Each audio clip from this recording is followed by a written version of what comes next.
നമസ്കാരം. മലയാളി വാർത്തയിലേക്ക് സ്വാഗതം.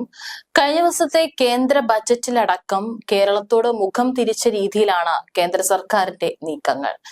ഉരുൾ തകർത്തെറിഞ്ഞ വയനാടിനോട് പോലും മുഖം തിരിച്ച കേന്ദ്ര ബജറ്റ് വിഴിഞ്ഞം തുറമുഖത്തെയും മറന്ന നിലയിലാണ്. ഇത് സാമ്പത്തിക പ്രതിസന്ധിയിൽ കുരുങ്ങിയ കേരളത്തിന് മേലുള്ള തീമഴയായി.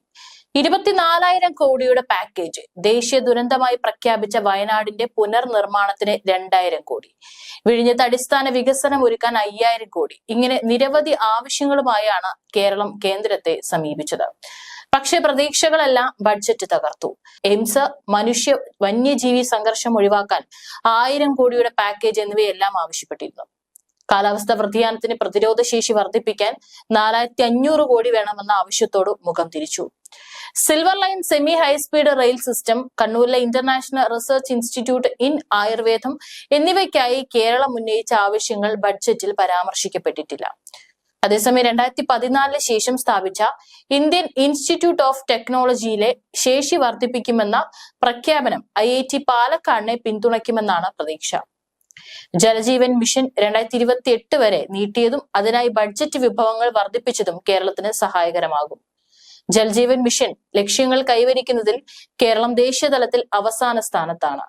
വൈദ്യുതി മേഖലയിൽ പരിഷ്കാരങ്ങൾക്കായി സംസ്ഥാന ആഭ്യന്തര ഉൽപാദനത്തിന്റെ 0.5% അധിക കടമെടുപ്പ് പരിധി 2025 മുതൽ 26 വരെ നീട്ടണമെന്ന കേരളത്തിന്റെ അഭ്യർത്ഥന പരിഗണിക്കപ്പെട്ടു. ഇതിലൂടെ 6,500 കോടി അധിക വായ്പയെടുക്കാം. രാജ്യത്ത് 50 ടൂറിസ്റ്റ് ഡെസ്റ്റിനേഷനുകളുടെ വികസനവും മറൈൻ ഫിഷറീസ് മേഖലയിലെ അപ്രയോജനമായ സാധ്യതകൾ പ്രയോജനപ്പെടുത്താനുള്ള പദ്ധതികളും കേരളത്തിന് പ്രയോജനപ്പെട്ടേക്കാം.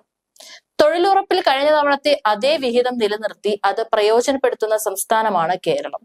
കൂടാതെ കാപെക്സ് എന്ന പേരിൽ 50 വർഷത്തെ തിരിച്ചടവ് കാലാവധിയുള്ള പലിശരഹിത വികസന വായ്പയായി 1.5 ലക്ഷം കോടി ഇത്തവണയും അനുവദിച്ചിട്ടുണ്ട്. ഇത് വിഴിഞ്ഞത്തിന് പ്രയോജനകരമായേക്കാം. കഴിഞ്ഞ 3 വർഷവും ഈ വായ്പ കിട്ടാത്ത സംസ്ഥാനമാണ് കേരളം. അതുകൊണ്ട് ഈ വർഷം 5,000 മുതൽ 10,000 കോടി വരെ വായ്പ കിട്ടാം. ആരോഗ്യ വിദ്യാഭ്യാസ രംഗത്തെ കേന്ദ്ര പദ്ധതികൾ കേരളത്തിന് ഗുണകരമായേക്കും. കേന്ദ്ര ബജറ്റിൽ കോഴിക്കോടിനും കടുത്ത നിരാശയായിരുന്നു ഫലം.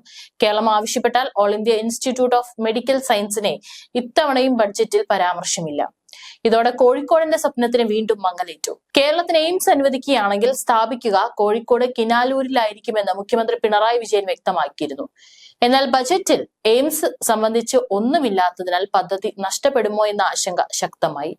2014 ലോക്സഭയിൽ അന്നത്തെ ധനമന്ത്രി അരുൺ ജെയ്റ്റ്ലി കേരളത്തിൽ എയിംസ് അനുവദിക്കുമെന്ന് പ്രഖ്യാപിച്ച ശേഷം ഓരോ വർഷവും കേരളം കാത്തിരിക്കുകയായിരുന്നു.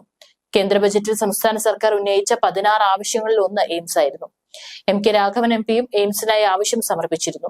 എന്നാൽ ഒന്നും പരിഗണിക്കപ്പെട്ടില്ല. എയിംസ് അനുവദിക്കുമെന്ന പ്രഖ്യാപനം വന്ന ഉടനെ തന്നെ കേരളം കോഴിക്കോട് കിനാലൂരിൽ എയിംസിന് വേണ്ടി സ്ഥലം കണ്ടെത്തുകയും നടപടിക്രമങ്ങൾ പാലിച്ച് രേഖാമൂലം കേന്ദ്രത്തെ അറിയിക്കുകയും ചെയ്തിരുന്നു. കിനാലൂരിൽ KSIDCയുടെ പക്കൽ നിന്ന് ആരോഗ്യ വകുപ്പിന് കൈമാറിയ 150 ഏക്കർ ഭൂമിക്ക് പുറമെ സ്വകാര്യ വ്യക്തികളിൽ നിന്ന് 100 ഏക്കറോളം ഭൂമി ഏറ്റെടുത്തുമാണ് 250 ഏക്കർ ഭൂമി എയിംസിനായി മാറ്റിവെച്ചത്. ബജറ്റിന് മുൻപ് തന്നെ ഇത്തവണ എയിംസിനെ കുറിച്ച് വലിയ പ്രതീക്ഷയില്ലാത്ത അവസ്ഥയിലായിരുന്നു കേരളം.